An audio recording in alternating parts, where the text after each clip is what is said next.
Star Wars Hunters has been out for just over a week now, which has hopefully given you guys plenty of time to play the game. But as new players, you may very well feel overwhelmed with how much stuff is in the game and all the little intricacies that you have to learn for it. So in today's video, I just wanted to go over 5 of my top beginner tips with regards to the gameplay for mostly specific characters in the game that I feel like I've noticed a lot, especially over the last couple of days, but even just things that I've known for years now. But before I get into that, make sure you are subscribed to the channel to stay fully up to date with all things Star Wars Hunters. I'll have plenty of more videos like this out on the way over the coming weeks, so make sure you don't miss out on any of those. But tip number 1 is regarding Slingshot. So for absolutely anyone in Star Wars Hunters, and for that matter first and third person shooters, 99.9% of the time, if you want to go for headshots and deal critical damage, you would normally aim for the top of a person's character, essentially where their head is, so that you can deal that critical damage. Slingshot, however, is a little bit different because he is a droideka that is piloted by an Ugnaught, where the Ugnaught is in the center of the droideka,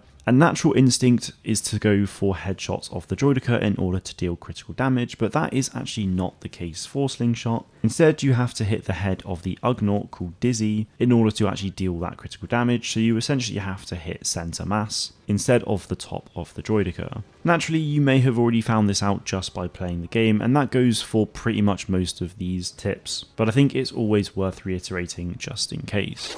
Tip number 2 is regarding Uuni, so the 2 Jawa brothers that are standing on top of each other. Like I said, you've probably noticed this, but when they die, they will actually drop a pretty lethal grenade that deals a lot of damage. So if you are low health in particular, then you can very easily die from this. So if you are fighting against them and you are a gunman, then I would very much recommend staying as far away from them as possible. But if you are a melee character, then I would very much recommend thinking about where their health bar is and how low it is, so that when you're on your final strike, you're ready to get the heck out of there so that you don't lose any health. Because if you're playing as Reeve, for example, who has 150 health, if you're full, then you pretty much get taken down to around 50 or something a little bit like that, which can obviously be detrimental to your gameplay if there is another enemy hunter nearby, or if you're nowhere near a health stem. Now that leads me perfectly on to tip number 3, which is just learn the maps and where the health stems actually are,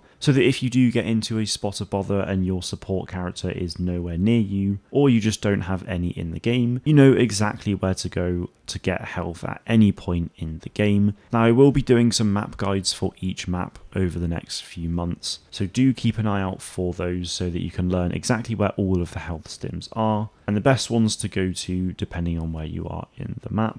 But this is something I found incredibly useful over my time playing Star Wars Hunters, because when you get low health you can sometimes get a bit frantic and your mind can become a bit clouded, which then causes you to panic a little bit and then you ultimately die. But if you know exactly where the health stems are and you get low health, you know that you can probably be safe unless you're in a far corner with no health stem in sight. Going back to the Hunters, tip number 4 is regarding Char, and that is simply do not shoot him when he is glowing green, because you will just cause him to gain even more health. Now if you don't know Trandoshans or Char's abilities particularly well, then it's probably worth noting that Trandoshans can actually regenerate limbs, which means in Star Wars Hunters, Char actually has this drink, which means that if he's low health, he will start to regenerate some of his health. But because of a Trandoshan's ability to regenerate limbs, in this game, if someone starts to attack him whilst this ability is active, he will actually gain health instead of losing it. So if you see Char glowing green, it means he is gaining health from his ability, which means that if you're Diago and deal 55 body damage, instead of taking that away from him, you will just give it back to him, which means that Char at 10 health could go all the way back up to full in a matter of seconds.